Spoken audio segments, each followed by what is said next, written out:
Greetings, greetings, greetings, greetings. It is I, your king, Clifford Jefferson, descendant under Godfrey the fifth kind of Anjou, son of folk, ruler of Jerusalem. You are now amongst the king's bench, under I, your king, Archbishop from the house of Belmont, and CA from the house of Murphy. We should have some more brothers and sisters coming on to join us shortly. But till now, we greet you in love, truth, peace, freedom, and justice.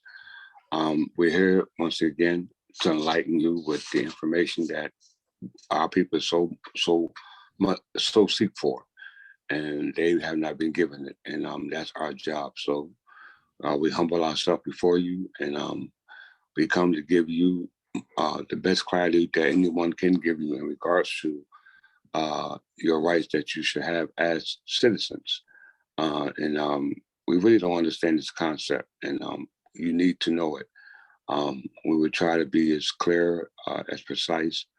We'll try to remove the ambiguity, but there will be some ambiguity in this conversation as well, but that's our job to clear it up. I'll let Archbishop say a couple of words as well as CA, and then we can get on with this marvelous lesson. Once again, I'm good to be here again today. I know it's been a minute. We got some things dealing with in regards to bringing equitable relief or justice to our people. And show my screen, Archbishop. Yeah, everyone can see it.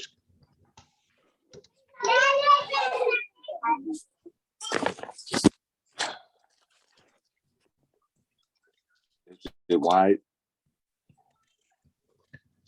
Hold on, it's focusing on it now. Hey, give it a second.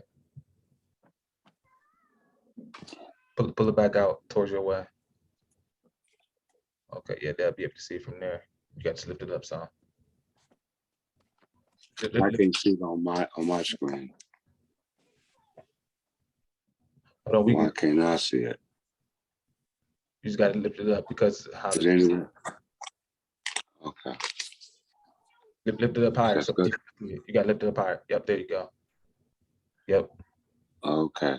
So there you see it, brothers and sisters. What can you see on the page, Archbishop?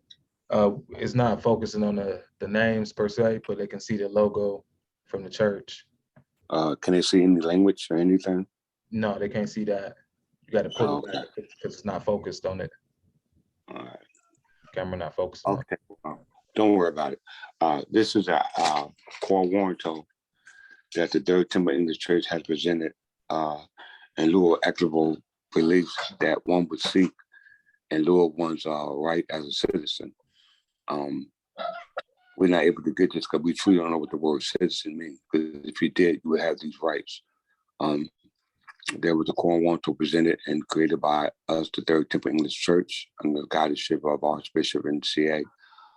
This is presented on behalf of the English people. We know that there's a difference between King Prince Patriarch and Attorney General as Prince Patriarch. Prince Patriarch means father of the nation. Somebody got to speak on behalf of the people. And that has not been done. And this is our job. So the only way that relief can be given in a fair and just manner is that we're brought back to the consciousness of who we are subject to as citizens. And it can only be two options. You got the state or the king. And I choose to be subject of a king, because the king protects his friend. Where with the state, you don't know who the state is or what the state is. And that we come to bring clarity to.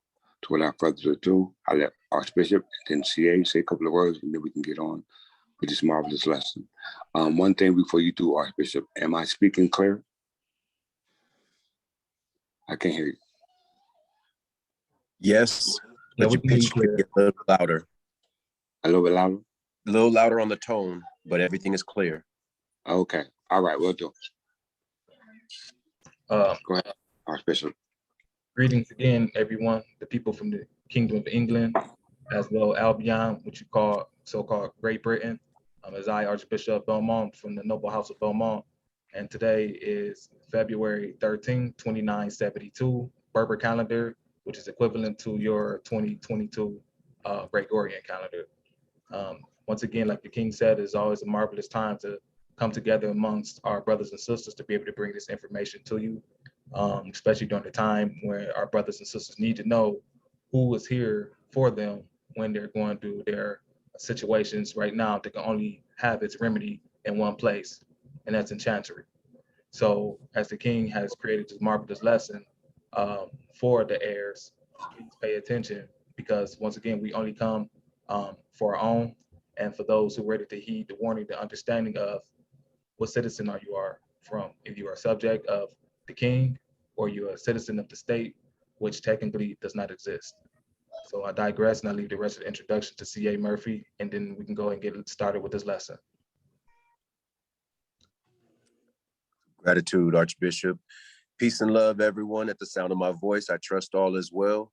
We're here again with the King's Bench, addressing our angels, kin, kith, about our citizenship and fealty. We hope that everyone is gathering their notes and their pen and paper so that we can take notes and further research on your own time after you've been brought this message of love, truth, peace, and freedom from our King. Again, dealing with your citizenship. I yield the floor. Let's prepare for this marvelous lesson. Well said, Bishop, CA, and Archbishop.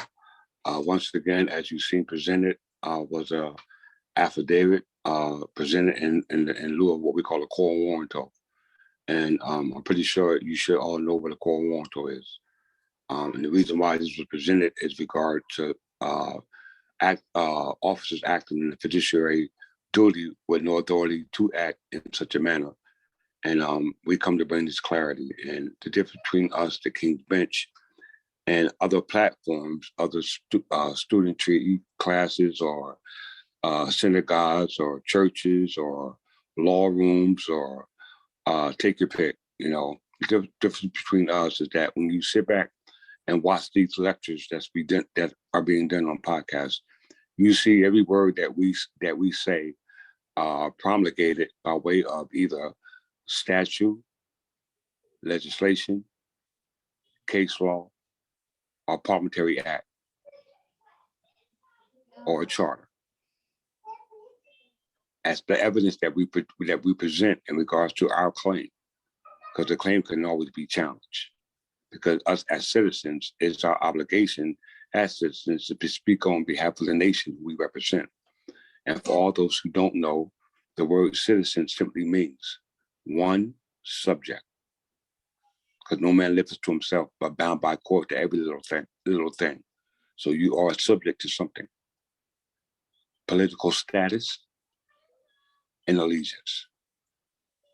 That's the three main points or principles in which citizenship stands upon: subjectivity, allegiance, and political status.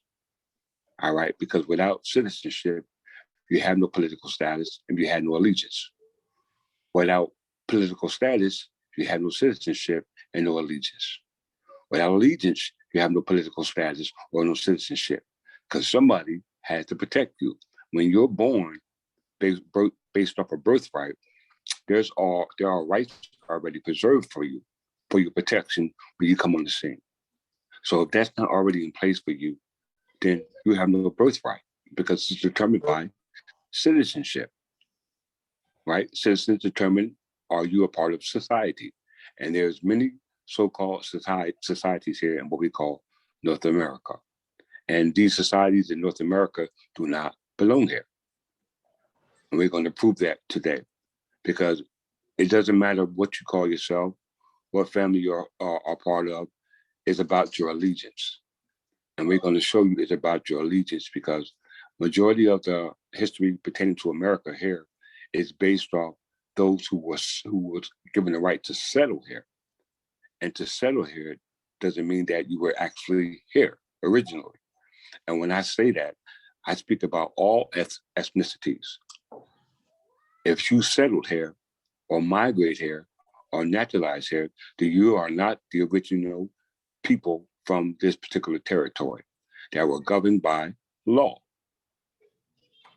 And that's the main focus, because everybody understands that we have a claim or right here in what we now call North America. That's called subject matter. And we've been fighting over this subject matter to be heard before the court of law for I don't know how long. and it has not been recognized. So the problem is not the subject matter. The problem is the law. Archbishop and the CA say a couple of words and we can get on. And once again, like the king has said, it's not the subject matter, it's the law. And when you realize who you are, then you know what venue you're supposed to be in for you to be able to get the equitable remedy that you're looking for. And as for English heirs, we know the only place that we can be for us to be able to find our remedy is coming back through the church and going back through chancery. Well said. CA? Again, fellowship, we're dealing with your citizenship, and it makes no point to challenge jurisdiction if you're not aware of where your jurisdiction, venue, and or authority lies. So we're going to bring clarity in that today. Well said. All right. I still can't see how y'all screen show all big on the screen. I can get mine to do that. Yours is big on our screen. Everything looks normal on this side. Yeah, it's normal. Yeah. When y'all showing y'all screen wide, can y'all see it? Because ours is a manufactured setting, as for yours is the authentic. So it probably just shows. I like that. Okay, I'll go with that. The only thing I'll go with that. Oh, you spell that flag? Oh, okay. Yeah. Yeah. Not the flag, but I'm talking about on the screen when y'all personally make y'all dissent, that you can see you see the 4 boxes, but when y'all speak, y'all actually in that 1 box. Oh, hold on. Yeah, mine's not. That must be a setting. You did that to me when I did it before. You did it for me.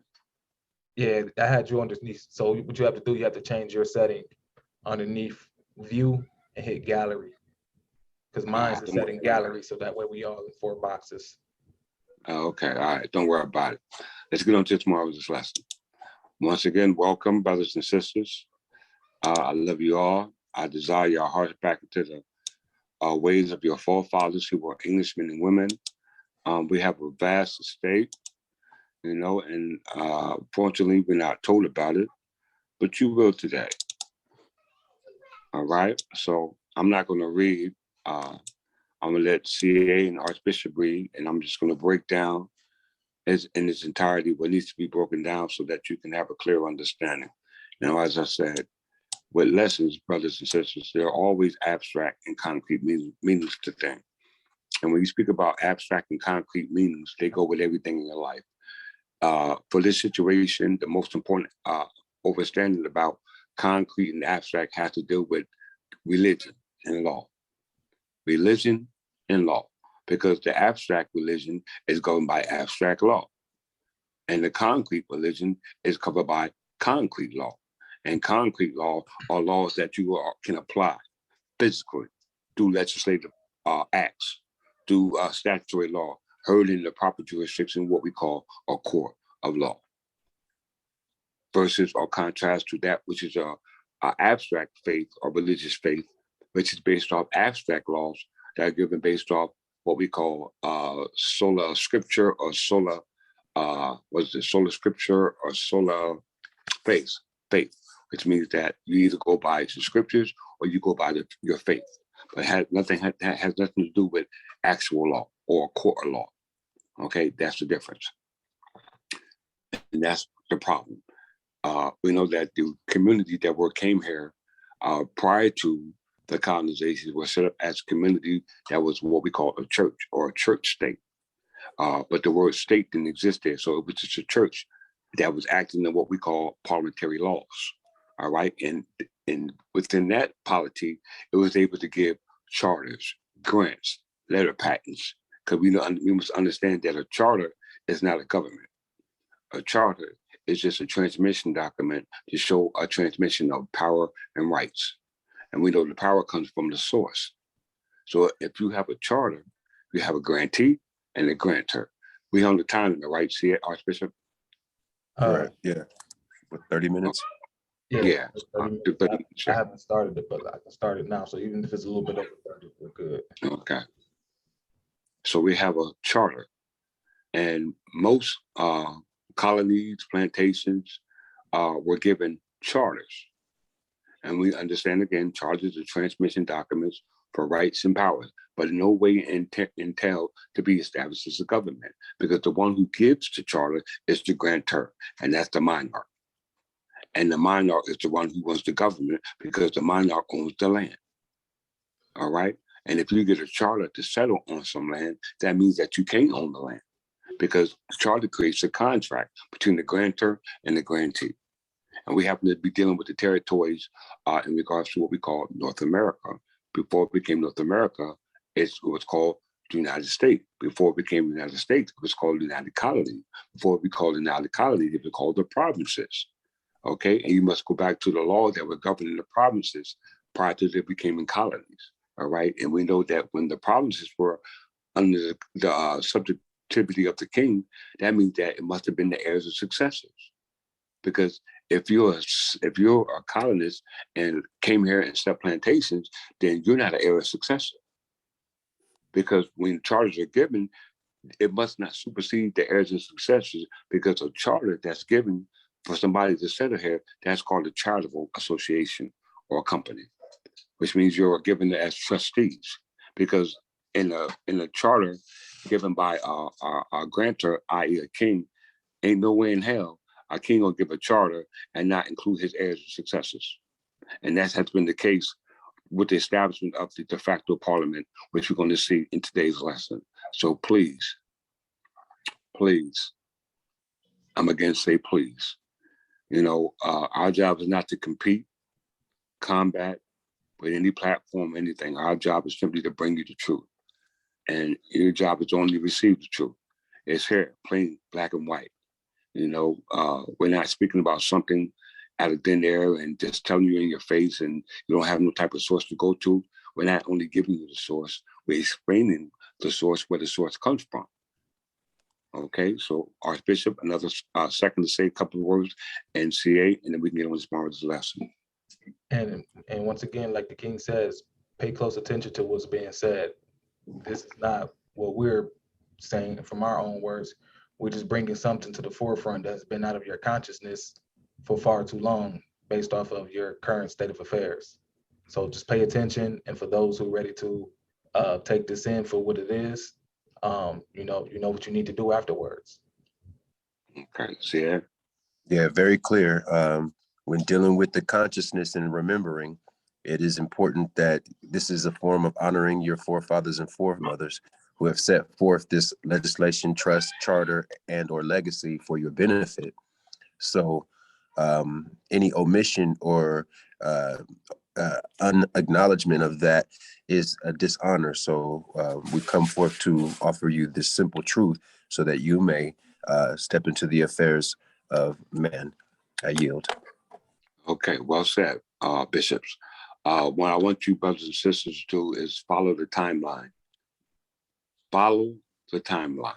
What's beautiful about this timeline, in lieu of the legislative act that our ancestors created, even under the auspices of de facto monarchs, is how beautiful our ancestors are, that they put people in these offices as trustees and put laws in place to keep our estate intact, even under the trusteeship of monarchs that didn't have the right to the offices of monarchs, according to the successorship of monarchs and lieu of what we call the corporation soul. And we're going to prove it by acts of legislation, acts of parliament that supersede constitutions, that supersede legislation, that supersede statutes, ordinance, codes, ECT. All right, so without further ado, let's get started. Archbishop, you narrate first, then CA. I'll let you narrate after him, and I'll tell you both when to stop. What I'll do is I'll light up the content, and you just read what the content says. All right. And then we can break it down.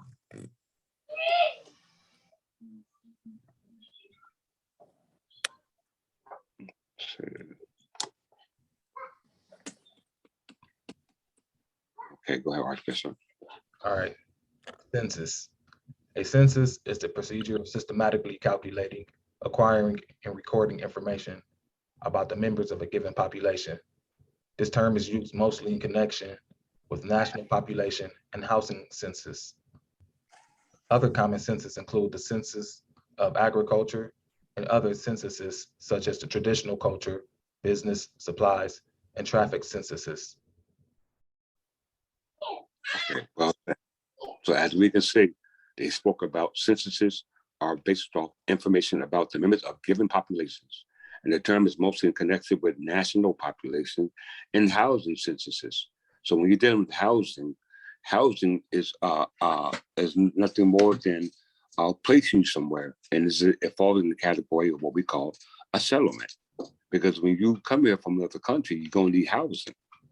So when they established the term census, it's a term to count the population of people in regards to affording them certain benefits. And one of those benefits, it deals with housing, because when the census is done, it's done based off the household. Okay? Whenever you inquire for a fee waiver in a court of law, they always use the basis of determination of how many members are in the household based off the income.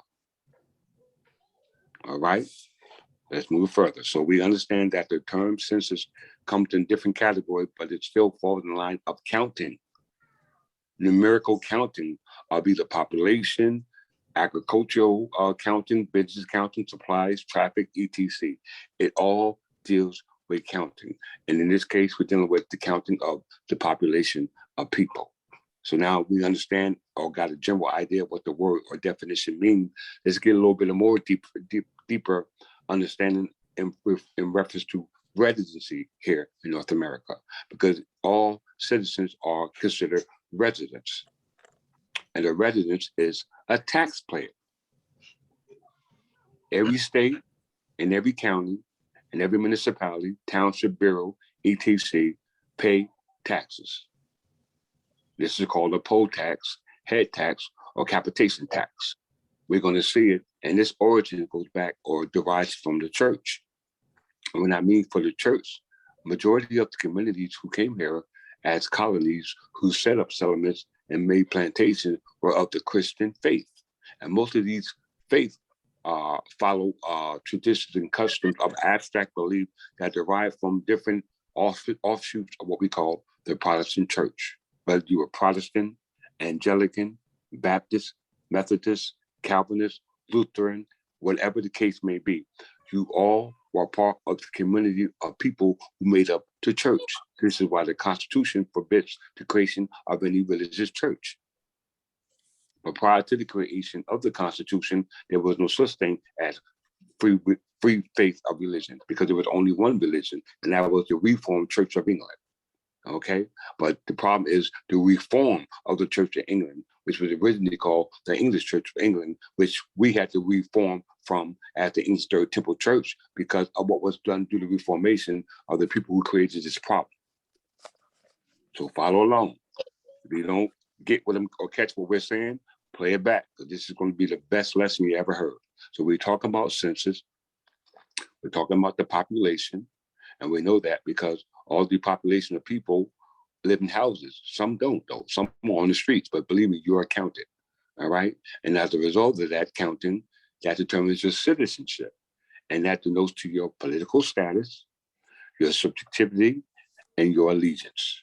And if you're a citizen of the state, your allegiance is to the state. If you stay in the state, your allegiance is to the state. How we know that? That birth certificate. And the birth certificate is a birth record. And the birth record determines your citizenship, subjectivity, your political status, and your allegiance.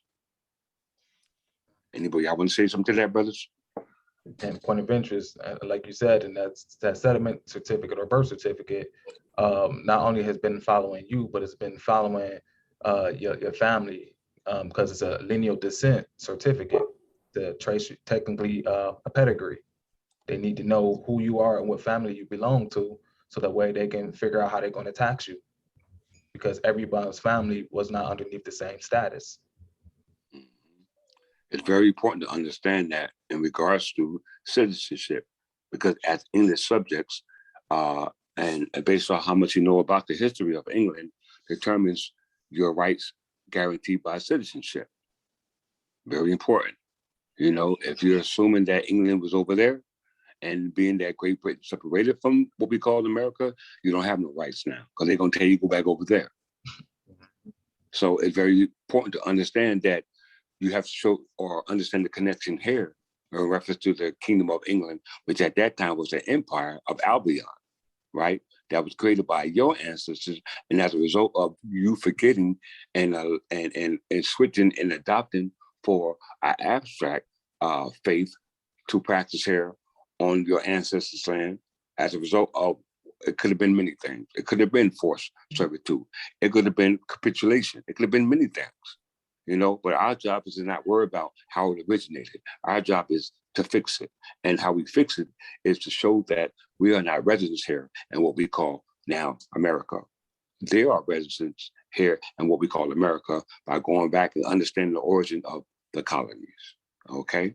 And the colonies were counted by what we call the Regency Act of 1790, but we can't get there until we start from the beginning, all right? So go ahead, Archbishop, residency definition. All right. Residence definitions. Individuals are normally counted within households, and information is typically collected about the household structure and the housing. For this reason, international documents refer to censuses as a population and housing. Normally, the census response is made by a household, indicating details of individuals resident there. An important aspect of census enumeration is determining which individuals can be counted and which cannot be counted. Broadly, 3 definitions can be used: de facto residents, de jure residents, and permanent residents. This is important in considering individuals who have multiple or temporary addresses. Every person should be identified uniquely as resident in one place, but the place where they happen to be on the census, their de facto residence, may not be the best place to count them. Okay, so that's all you need to know. So if you have a de facto residence, then you shouldn't be counted. Why? Because it doesn't show proper, true rights as a citizen. Because you can't be a citizen if you're classified as a resident. Why? Because as a resident, you are now placed in housing. If you're placed in housing, whether you got a mortgage, whether you got a loan, etc., you're being placed in housing. Why? In the housing, it deals with landlord and tenant arguments, all right, which heard in a court of law. So there is no fairness, equity. These are just based off simple contract law. Simple contract law. They're claiming to be the landlord, and you claim to be the tenant. You claim to be the mortgage holder, and they claim to be the holder of the title. Until you pay off that mortgage, you still don't have a clear title. The only thing you got a deed, which is the baby of a title. Which is okay, and the deed, say it again, Archbishop? Which is nothing more than an interest. Yes, interest in it. It's not equitable interest in it. All right. So as I said, the key point about census is residency. What is your residency? What is your citizenship? What is your subjectivity? What is your political status? What is your allegiance? Point of interest. Go ahead, CA. Just qualifying statement. We're dealing with residency, as it were, relation as it is in opposition to an inheritance. A lot of us are renting apartments, mortgage. These are all social contracts which deal with residency. The residency by way of a social contract automatically makes one subject to the territory or its pending officers. So the level of importance is very, very extreme in a sense that you must understand the social construct of which you haven't been brought up, or so many of you have not been brought up on your own family's land. We are aware a lot of families still maintain their land from their old charters, but these are typically hidden, sacred, or secret in the sense that the family members in the whole are not privy to the lands or their yield. Well said, CA. Well said. That's a very important. Most of it, this is brings up the term lis pendens. You know, when there's a lien put on a property, The lien is not put on the actual housing. It's put on the land. Land, yep. You know what I'm saying? It's put on the land. The only person that put a lien on the land is one who holds the land, the lolio. Okay, so when you talk about a lolio, America can't own land, the lolio. Why? Because it got it from a charter. Mm-hmm. The charter is not a government. So if you got a charter, the power and rights that America adopted was the powers they wanted for themselves, unauthorized. And we're going to prove it. All right, because it started before America was even created. Before they was even created. All right. So now we already went through the history dealing with Egypt. We know that Egypt, ancient Greece, never existed because there's no supporting calendar because it wasn't created until 1582 by Pope Gregory XIII. So we only have to go by the Berber calendar. And the Berber calendar goes back to the Anglo-Saxon Berbers, which goes back to what we call time immemorial, which is 1189.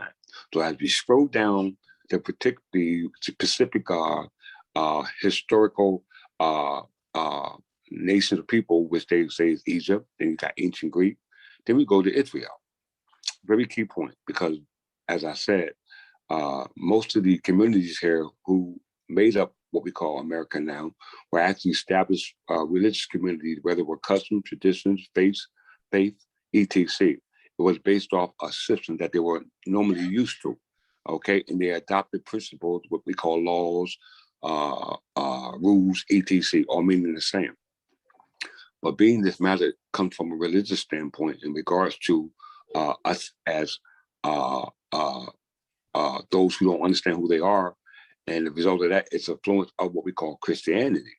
And we know Christianity was created by way of the adoption of those religious dogma, which goes back to the time of what we call the Gregorian mission under Pope Gregory I, under St. Augustine. It's called the Gregorian mission. If you don't know about that, please look that up. Okay, this is when all the Anglo-Saxons were converted to what we call Christianity. All right. Now, once we told you again that Pope Gregory I, which were the ones who established the Gregorian mission, was our presidents for Pope Gregory XIII, who created the calendar to support the Roman story. So that means that Rome can never exist because there's no calendar to support the existence of Rome dealing with Pope Gregory XIII, nor Pope Gregory I, because you need that calendar to support Pope Gregory I's existence, which you can't do it. So the only calendar that you're going to wind up using is the calendar that we constantly tell you about, which is the Berber calendar. Okay? So as we see Israel, we're dealing with census now. And we know census deals with political status, allegiance, and subjectivity. All right. Now, if you're a Christian of an abstract faith, practicing or believing in the abstract deity, which is told by abstract scriptures created by not abstract deities, but physical deities like us. Because spooks can't write. I ain't seen the last time a spook wrote a book. All right.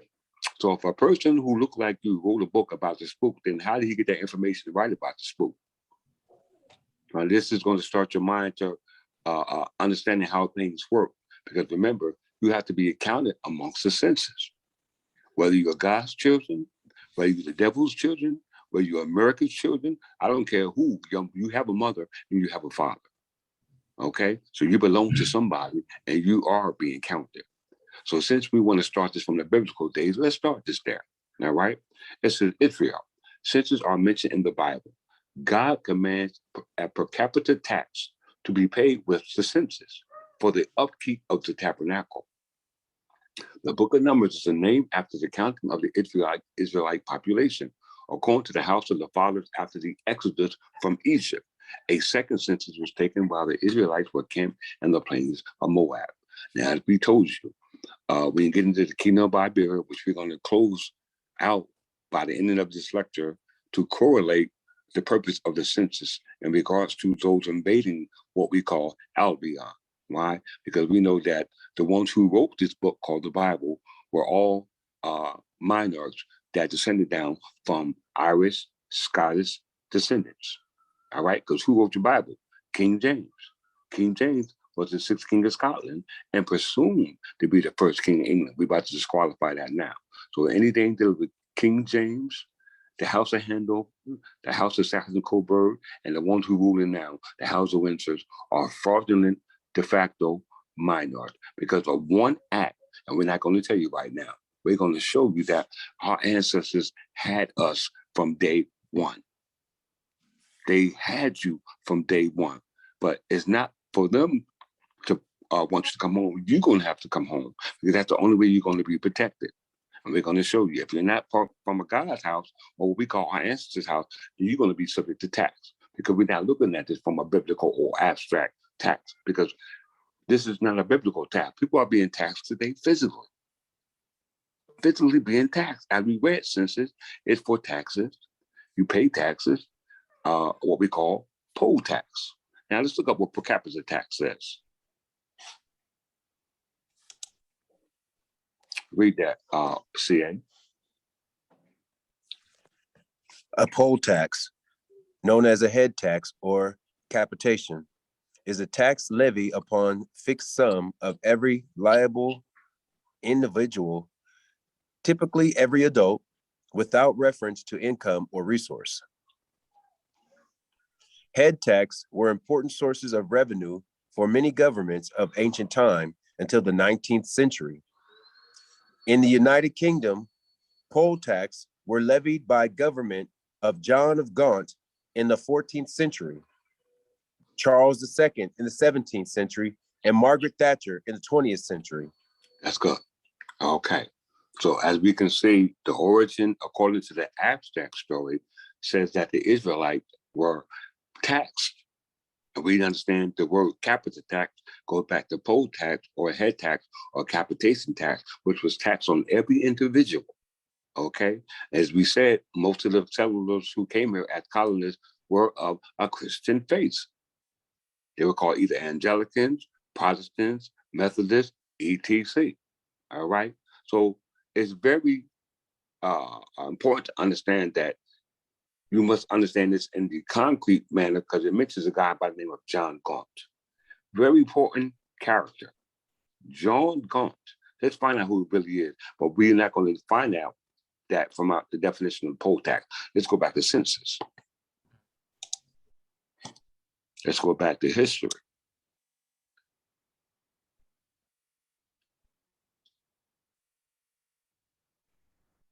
Middle Ages. Read that, Sarah.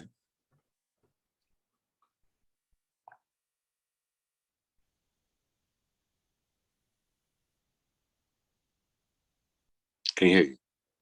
You muted, CA. My apologies.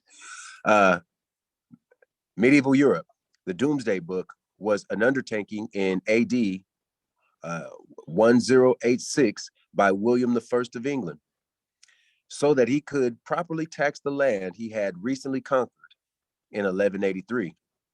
The census was taken of the Crusaders of Kingdom of Jerusalem to ascertain the number of men and the amount of money that could possibly be raised against an invasion by Saladin, Sultan of Egypt and Syria.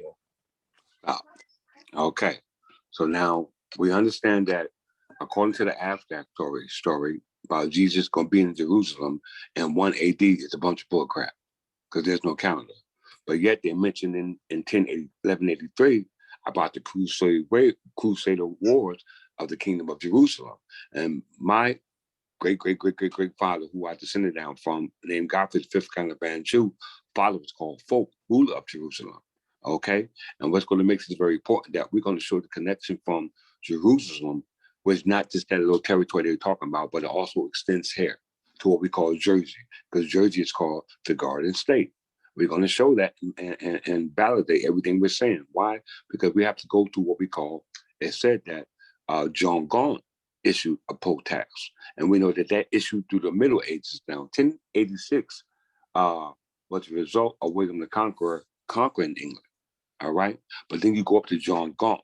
John Gaunt is the son of Edward III, which passed what they call the Poll Tax Act of 1379. Still the same tax that's being taxed on all individual citizens, whether you from an abstract or concrete standpoint. We're showing you both. If you're taking it from the abstract, that goes back to the Christian stories who were created by these writers under William the Conqueror the First, because he's the one who invaded and all these particular houses descended down from him, going back to the house of stores, who wrote your Bible. So all your poll tax and all your taxes that you're subject to do were created by these de facto monarchs, and we're proving it today. All right. So it says the Doomsday Book, and the Doomsday Book was a tax on the land to record who owned what. So that way, when the time to pay up, all those who were part of the beneficiaries of that estate will get their land back. In order for that to happen, you have to be an English subject. Because William the Conqueror was not the King of England. He was just sitting in the office. He was just sitting in English. Yes, sir. He was protecting the English crown. He was protecting the English jurisdiction, which is the law. He's protecting the English realm, which is his kingdom, which is part of what we call the empire, called Albion. Because Albion go all the way back to the first king who was ever crowned. His name was King Albion. King Edward the Peaceful, who I am a reincarnation of. I keep telling you all this, but y'all fail to realize this, but you will soon. Okay, so we understand the reason for census, and that's for the counting of the populations according to the household. Whether you were living in the barn back in those days or you're living in the complex here today, you still are being counted amongst the census, and you pay taxes in the form of some manner. It's just called feudal tenure. Feudal tenure, brothers and sisters, look it up. All right. So we understand that we're dealing with census that was a tax that was placed upon the people for a time of raging war, or whatever the case was for, and you see it being done in the time by William the Conqueror. Now let's go up into the 11th century or the 12th century and see it also imposed by the same person they mentioned in census, John Gaunt. Let's go back just to reiterate it so you know we're not messing around. John Gaunt, we right here. What's our time look like? We got less than 3 minutes. Okay. In point of interest, we've gone over these lessons in our previous videos. Well so any qualifying that needs to be done to reiterate our point, you can always refer back to our previous podcast. Absolutely. Okay. And as I said, the per capita tax was based on the Israelites. That's what it said. A per capita tax is poll tax, but the origin of the poll tax goes back to this guy, John Gaunt. And he ain't even living in the Bible days. I got to ask yourself, how is this guy passing the poll tax? But we just read the origin of poll tax goes back to the time of King Solomon. But yet the same tax called poll tax originated with this guy, John Gaunt. Let's go to the poll tax of 1379. Archbishop, read. All right, poll tax of 1379. The poll tax of 1379 was granted to the king by the lords, commoners, and clergy of England in order to finance the 100 Years' War. Stop. This is where we're going to take off in part 2. Are you accounted amongst the census of the English heirs and successors? Thank you. We'll see you shortly. Peace and love. Peace and love.